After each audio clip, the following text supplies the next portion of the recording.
C'est pas des histoires qu'on fait chez toi en Canada. C'est pas ça.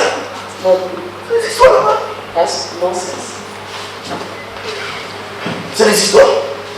Moi je dois prêcher comme ça, tu vas aller au village, tu vas mettre la terre ici, parce qu'il doit besoin de. Quand il va mettre ta vie, c'est vrai que la terre. La terre, elle n'est pas appréciable. Lorsque la poussière vient sur la face, personne ne saura qui tu es. Va t'ignorer. Au nom de Jésus, c'est la portion. L'histoire de Joseph. Genèse 47, verset 11 à 12. Joseph établit son père et ses frères et leur donna une propriété dans le pays d'Égypte, dans la meilleure partie du pays. Alléluia. Dans la contrée de Ramsès, comme Pharaon l'avait ordonné. Joseph fournit du pain à son père et à ses frères et à toute la famille de son père, selon le nombre des enfants. Vous imaginez, fournir du pain. Donc chaque matin, c'était pas quelques personnes. Ils ont envoyé 1000 personnes. Et chaque jour, il est donné du pain. Chaque jour, il est donné du pain. Le pain pour le déjeuner.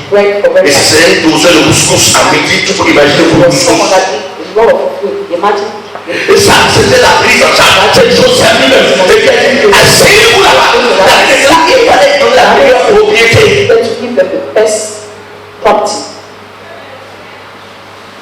Vous pensez que Joseph ne connaissait pas le prix de la location? Il ne connaissait pas ce que l'argent peut apporter. Il connaissait tout ça. Mais il savait que la bénédiction est au-delà de ce que l'argent peut apporter. Il recherchait la bénédiction. Il recherchait la bénédiction. Il va les amener dans les appartements les plus sophistiqués. Mettre son père, mettre ses frères, mettre les enfants de ses frères. Il appliquera à la charge. Il ne peine à payer. Tout est à la charge. Il ne peut pas construire. La vie se donnant de il n'était pas con. Il savait ce qu'il faisait. Il savait que la bénédiction est au-delà des styles de participation. Il savait que ce qu'il produit, c'était la bénédiction. Mais pour bénédice sur la bénédiction sur sa vie, il fallait donner le matériel pour avoir ce qu'il faut spirituellement. Mais malheureusement, beaucoup de personnes préfèrent ce qu'ils ont en le même. Ils doivent avoir dans l'esprit. L'apôtre Paul, pour économiser ça. Et je dois avoir mon matériel. Parce que quand je vous enseigne des choses spirituelles, vous avez l'obligation de m'assister à vos choses matérielles. Pourquoi il dit ça? Parce qu'il connaissait que c'est le spirituel qui régénère le matériel. Et si le spirituel régénère le matériel, et que je vous ai donné le spirituel, vous avez l'obligation de me donner du matériel.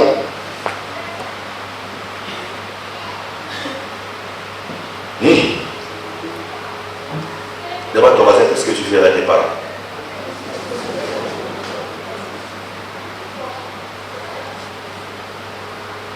Ça fait 6 mois. Ton père n'a même pas vu le 7 de 5 ans. 5 ans.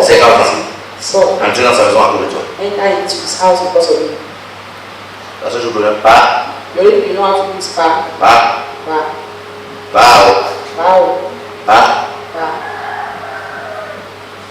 Il y a le robinet. Le robinet qui arrose simplement sans dire. Vous avez un robinet qui voit l'eau? Jamais. Buvez. Alléluia. Gloire à Jésus. Le gibier de Joseph amena son père à dire, les bénédictions de ton père s'élèvent au-dessus des bénédictions de mes pères, jusqu'à la cime de la colline éternelle, et qu'elle soit sur la tête de Joseph, que sur le sommet de la tête du prince et de ses frères. Le père directement établit sur Joseph, le prince de ses frères. Joseph est votre prince. Joseph, comment ne doit-il pas établir un fils qui vient dans un pays amener son père, amener à la grande puissance de l'époque? Parce que l'Égypte à l'époque était la grande puissance mondiale. C'est comme prendre son enfant, par exemple, son père de Panachi, comme je disais, pour l'amener loin là-bas aux États-Unis. Et pas n'importe où. à Washington. Quand ils sont dans la horde, ils regardent Obama. L'autre là, je ne connais pas son nom. Joe Biden. C'est trop vieux que moi. Joe Biden. Alléluia. Il le regarde. Il le regarde. Il dit, gloire à Jésus. Je suis où là? Et où le sont pas toi? Et quand il rentre à la maison, lui-même est sanctifié. Ses enfants sanctifiés. Les petits-enfants sanctifiés. Ceci vient d'où? Il dit c'est Joseph. La reste vient d'où? C'est Joseph. Alléluia. Les enfants mangent bien comme ça. C'est Joseph. Pourquoi? C'est Joseph. Les choux de ceux qui étaient déjà des mais à cause de la famille, on commence à prendre la place. Vous souvenez-vous que Joseph n'est venu ménage pas ses parents mourir. Il quittait déjà Israël pour aller en Égypte acheter la nourriture parce qu'il y avait une sécheresse terrible. C'est là où nous sommes compte que les enfants avaient maigri. Les enfants avaient maigri. Et le père a remarqué ça. Le père a remarqué ça. Vous voyez ce qui le père local de Joseph, c'est qu'il ne prend pas simplement le père en charge. C'est frère aussi. Vous avez un père et qui a un cœur pur. Il a les yeux sur un fils. Et quand il est béni, il se souvient de tout le monde. Il y a un père qui a un cœur pur. A les yeux sur un fils. Et quand il est béni, il se souvient de tout le monde. Un cœur pur. Alléluia. Un père qui a un cœur a les yeux sur tout fils. Que quand il est béni, il se souvient de tout le monde. Il ne mangeait pas pour lui seul. Vous savez, il ne mangeait pas pour lui seul. Il avait mis le père. Il n'avait pas seulement mon père. Il donnait aussi pour ses frères. Malgré que ses frères avaient rendu. Malgré que ses frères ont essayé de tuer. Il ne leur a pas gardé dans. Il mange le pain, le lait, la crème, toutes ces bonnes choses-là, le matin, sur la table de Joseph. Parce que vous avez compris, la bénédiction était importante. Gloire à Jésus. Genèse 49, le verset 26. Les bénédictions de ton Père s'élèvent au-dessus des bénédictions de mes pères jusqu'à la cime de colline éternelle, qu'elles soient sur la tête de Joseph, sur le sommet de la tête du prince et de ses frères. Donc, quel disent généralement mon Père est mort et je suis sauvé de cela? Non, vous devez savoir que le fait que votre Père ou mère soit mort ne veut pas dire que la bénédiction ne sera plus transmise. Papa est mort, ça c'est pour les autres. Maman est mort, ça c'est pour les autres. Gloire à Dieu. Ça ne veut pas dire que la bénédiction ne va plus être transmise. Elle est toujours là. Parce que l'on ne dépend pas de ton Père. Mais de quelle manière me diriez-vous? Vous devez honorer la mémoire de la personne.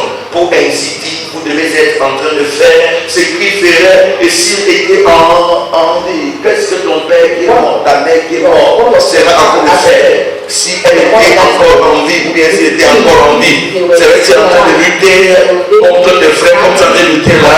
Serait-il en train de faire du mal à tes frères comme tu es en train de faire là? Serait-il en train d'attrister tout le monde, la famille comme tu es en train de faire là? Qu'est-ce qu'il serait en train de faire? Observe bien cela. Fais cela. Honorez la mémoire de votre histoire que vous faites. Allez, c'est lui sur le crâne. C'est lui sur le crâne. Et il nourrit les fourmis. J'appelle ça l'alimentation de fourmis. C'est l'élevage de fourmis. C'est l'élevage des fourmis. C'est l'huile et le sel. C'est l'élever des fourmis. Honorer la mémoire des parents. C'est faire ce qu'ils étaient. Ce qu'il veut faire s'ils étaient encore en vie. C'est-à-dire si ton père était en vie, qu'est-ce qu'il s'est en train de faire? Si ta mère était en vie, qu'est-ce qu'elle s'est en train de faire? Laisse son crâne tranquille.